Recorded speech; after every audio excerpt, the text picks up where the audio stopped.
Pinag-uusapan ngayon si Sir Gavin. Ito'y matapos mapansin ng netizens ang umano'y pag-follow kay Ira sa Spotify. Muling naging usap-usapan sa social media ang content creator na si Sir Gavin. Ito'y matapos mapansin ng ilang netizen na umano'y nakafollow ito sa isang Spotify account na inuugnay sa kanyang kaibigang si Ira. Ayon sa mga kumakalat na screenshots at komento online, mabilis na napansin ng ilang netizens ang naturang follow activity na naging dahilan upang muling mabuhay ang mga usapan at espekulasyon sa social media. Gayunpaman, ayon sa mga netizens na sumusubaybay sa issue, in-unfollow na umano ni Gavin ang nasabing account. Sa kasalukuyan, wala pang opisyal na pahayag mula kay Sir Gavin at Ira kaugnay ng mga lumalabas na usapin. Samantala, patuloy namang naghahatid o nakahati ang opinyon ng mga netizen, kung saan may ilan na naniniwalang normal lamang ang naturang online interaction, habang ang iba naman ay patuloy na nagbibigay ng kani-kanilang haka-haka ukol dito. Ayon sa mga komento ng netizen na nakapansin sa pag-follow, sinabi nilang nakita ko pa yan kagabi pero wala na, in-unfollow na. Kaya nga kagabi meron pa, hahaha, updated sa nangyayari sa social media si Kuya. Maraming nagtatanong bakit may Spotify account itong si Ira, sinang isa baka daw singer din kasi yung Ira. Di ba may option na mag-chat sa Spotify? Say nila, yes, pwedeng mag-chat dyan buwahaha. Yay, pwede na palang mag-chat sa Spotify.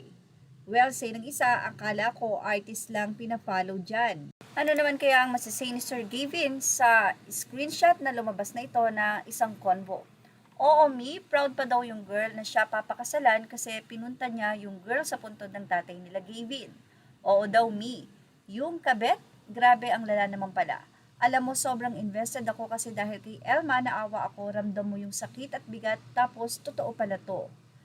Yes, sabi ng isa, proud yung girl, tas sabi pa niya, nagbigay ng puntod o ng pondo nung election si Sir Gavin para sa tatay niya, hahaha, and sabi pa daw ni Gavin, kaya daw sila nagsasama kay Ate Elma dahil na lang daw sa...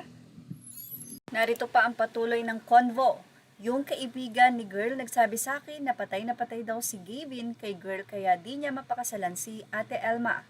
Ngayon ata pinagpipiestahan like chinikismis na daw si Dun sa kanila, pati fam daw nila pinag-uusapan na.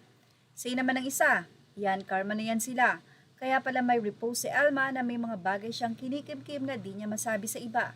Lalabas din ng totoo, sana palayain na lang niya si Elma. Ngayon ay kapansin-pansin din ang hindi na nagmi-million na views ng vlog ni Sir Gavin.